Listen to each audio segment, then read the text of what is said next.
در نستعلیق به 3 شکل مختلف قابل استفاده است. ر خنجری،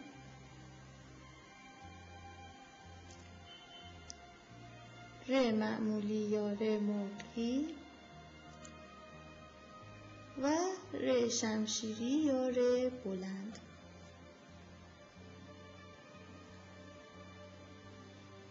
لطفاً به مثال‌های زیر دقت کنید.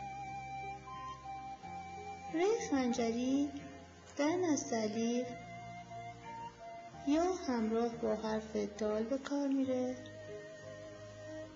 مثل ترکیب در که حرکت دوم دال و ر با هم دیگه حالت موازی دارن. در کلمه درس هم ر از نوع خنجری استفاده میشه.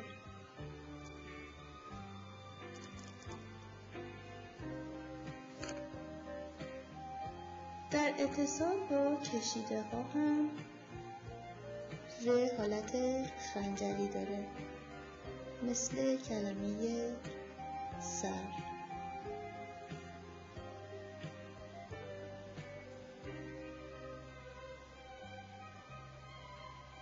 ر مرغی همیشه روی خط زمینه قرار میگیره.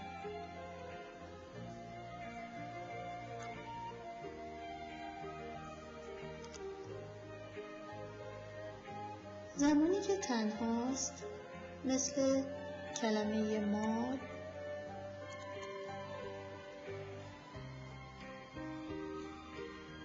یا کلمه راه،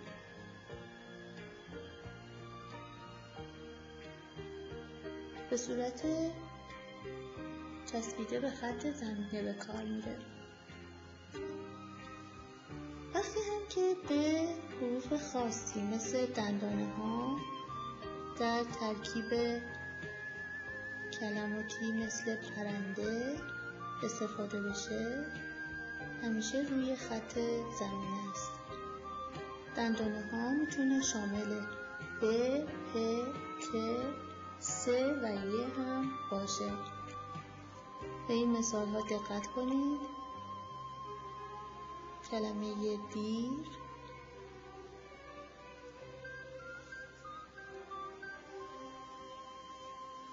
ثریا،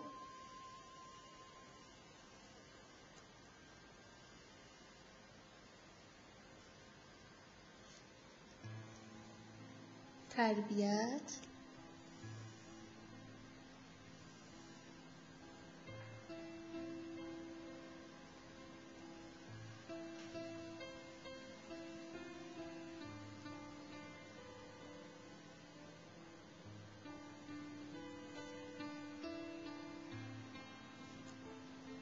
و کلمه نریمان.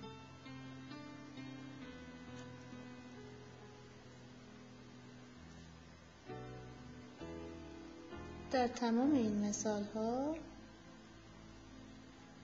به دلیل اتصال دندانه به ر روی خط زمینه قرار گرفت. در اتصال حروف جیمی مثل جیم، چه، ه و خ هم ر روی خط زمینه است، مثل کلمه جریمه،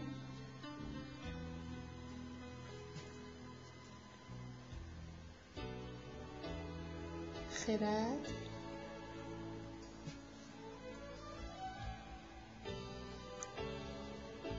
چرب،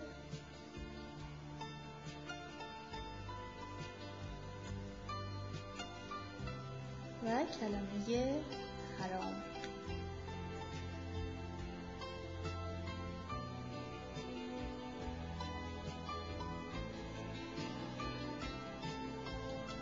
اتصال حروفی مانند کاف و گاف با ر هم به همین شکله، مثل کلمه که،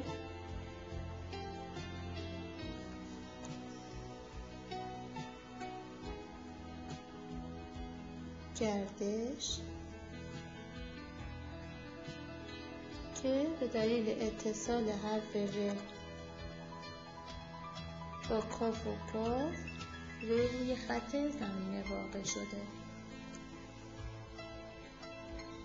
حرف لام هم به دلیل شباهت به ترکیب کاف و کاف با ر همیشه روی خط زمینه است، مثل کلمه لرستان.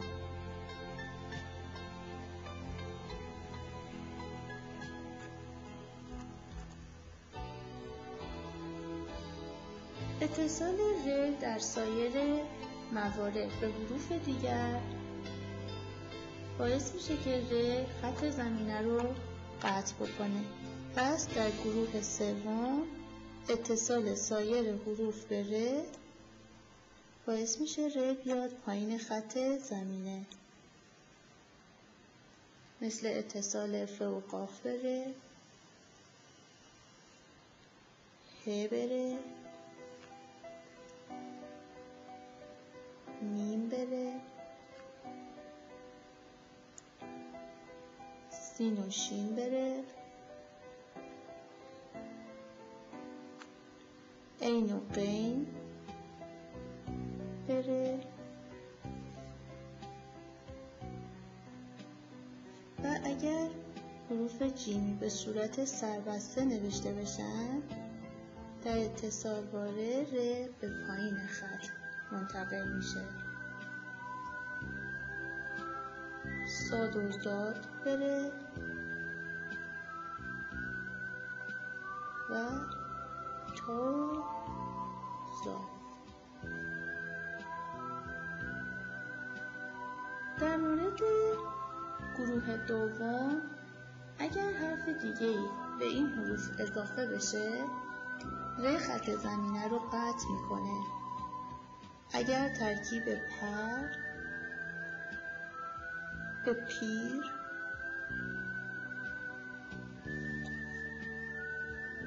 تبدیل بشه ر پایین خطه، یا مثلا ترکیب خرد به خبر تبدیل بشه،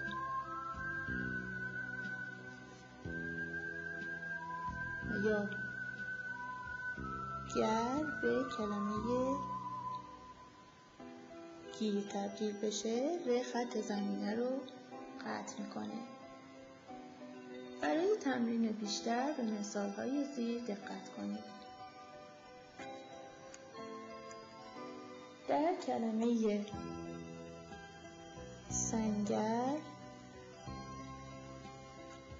به دلیل اینکه کاف مستقیما به ر وصل شده ر روی خط زمینه قرار میگیره. در کلمه نگران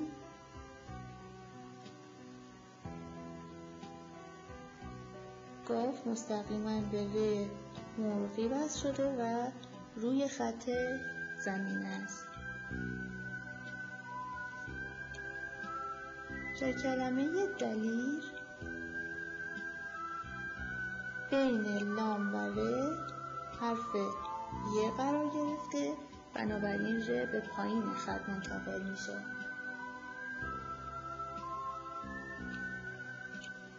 در کلمه سفر اتصال ف به ر هست که جزء سایر موارده و ر به پایین خط میاد.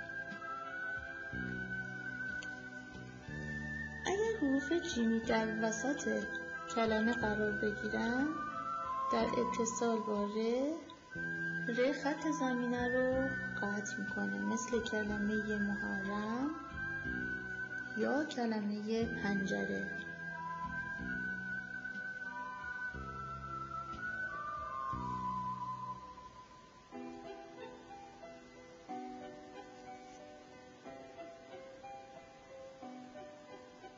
به کلمات بیشتر در زمینه حرف ر دقت کنید. کلمه سبز،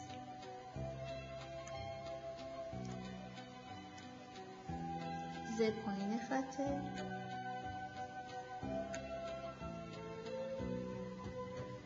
کلمه سر، ر پایین خط، تمیز،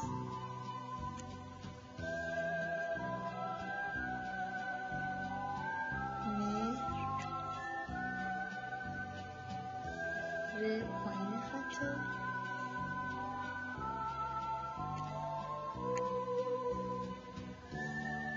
در کلمه بنگر، ر روی خط و در کلمه برگ